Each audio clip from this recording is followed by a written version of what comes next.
history of Apex Legends starts from the game release on February the 1st of 2019. The game immediately showed its potential. At the time, the game's main competitors were PUBG and Fortnite. Each of these games had its own distinctive features. PUBG with a bias towards realism, Fortnite complemented the game with the ability to build shelters from scratch. Apex brought a frenetic dynamic in a variety of legends with their abilities to this mode. This caused a lot of pro players to move from Overwatch to Apex. At the start, a huge amount of money was invested in the game for advertising and the first tournaments. At the time of release, the game did not have a high entry threshold, but a high skill cap which allowed ordinary players to enjoy the game and skillful ones to look for the limit of their capabilities. That's why Apex became recognizable in a short period of time. We went to the Apex as a group. I didn't like the game at all initially, but under the influence of the fact that your whole company plays, I started playing later than the others. Naturally, by the time everyone had already scattered to teams, only me, Impulse and Say were left without a team. In fact, we decided to play together. The announcement of the first Kill Race tournament from D-Live, we take Easy instead of Say and win qualifiers. Then we win the whole tournament. Well, once you get it, you know you can keep trying. The first tournament was on the 12th of February. It was a Twitch Rivals Kill Race challenge, only for invited streamers and content creators.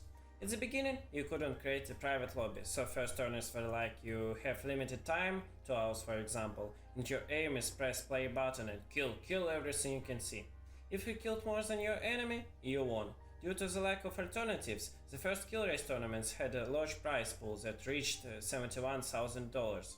But then, a private lobby appeared, and the organizers moved there. We start to play Pro League. Then the lobby started on 1, 2, 3, go. Easy quits in the game, and we take Sunset. Win one league, play a couple of top 2. By the time all players from the top of the league were invited by organizations. I received an invitation to go to the Navi, with Cypher and Klaus, and I went to them. У меня под забором двое. 1-1 хп. На дом хп был чел. Свечной армор.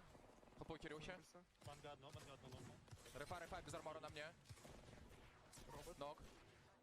На мне робот последний 100. Нок. У него золотой, нет.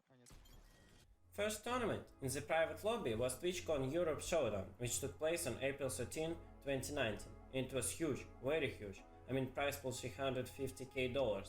I remind you that the game is only 2 months old. Then there was Apex Legends Preseason Invitational, and then TwitchCon San Diego 2019. Both tournaments had a prize pool of $500,000. I played with Klaus for about a couple of months. We got the announcement of the first LAN, we decided to take a third one and fly to the LAN, and then to the second to America. Then, in 2020, it became fashionable to add a league system to esports disciplines, and this did not bypass our game. And in 2020, leagues with a prize fund from $40,000 to $140,000, depending on the region, started. But in addition to money for a place, the best teams got the opportunity to participate in the main event without qualifiers. And the system is still working nowadays.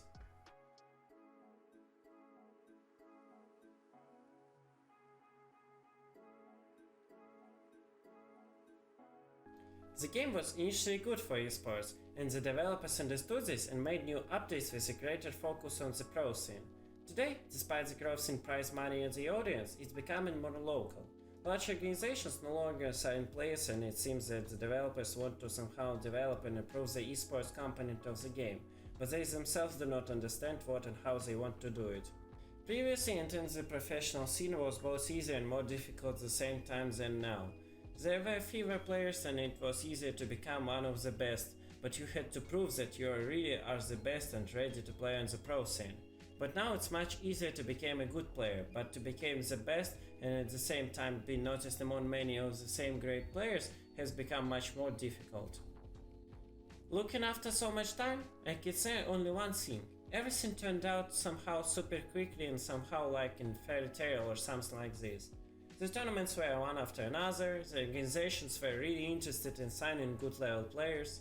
There were a lot of flaws in the absence of the lobby as such, but then esports seems much more alive than ever now. It was fun to be a player then, No one knows you except for a narrow circle of people. Nature they often underestimate, blame each other for everything. First acquaintances, first major tournaments, lands, scandals, etc. If you haven't played Apex yet, you should try it. You can meet a lot of interesting and funny people, because despite the popularity of this game, it does not reach the popularity of cyberspace giants in the form of Dota 2, CSGO or League of Legends, so it remains more cozy. You can meet a popular streamer or esportsman in a regular or ranked match, and you don't have to be a world-class player for this. Pro players in the Apex, despite their achievements, are still ordinary players. You can ask something and they will answer you. They don't get arrogant.